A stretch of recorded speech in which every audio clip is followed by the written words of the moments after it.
I've got a lot of bottles to clean, but I've got some help. Spiky and Swashy. So bottling normally takes me a long time, but with these pieces of plastic and this washy thing, it should take a lot less. I'm going to put a clock on it. Now, let's see how long it takes.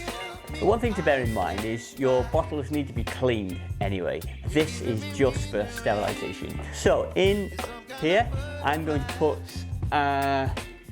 sterilising solution, 5 teaspoons of sodium bicarbonate to 2 litres of warm water.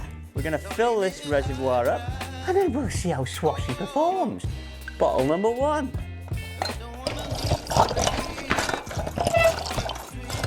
That's rather quite fun. You can have a go in a minute. Stick him on the tree. I mean, you can't get easier than that, surely. 2.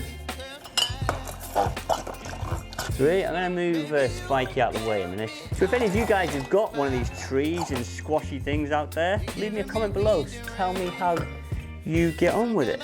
This is looking absolutely piece of. No mess on the worktop.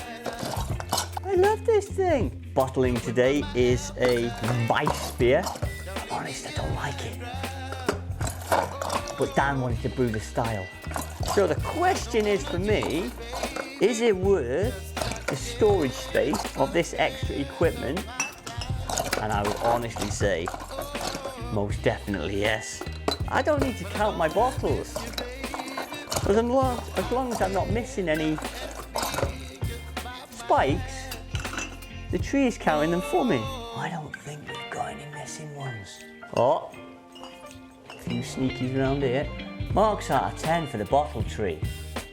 It's got to be 9. I would give it 10, but I've got to store the thing somewhere. But I'm going to leave links in the description below of where to get these magical things from. So thumbs up from the Ginger Brewers. Well, half of them.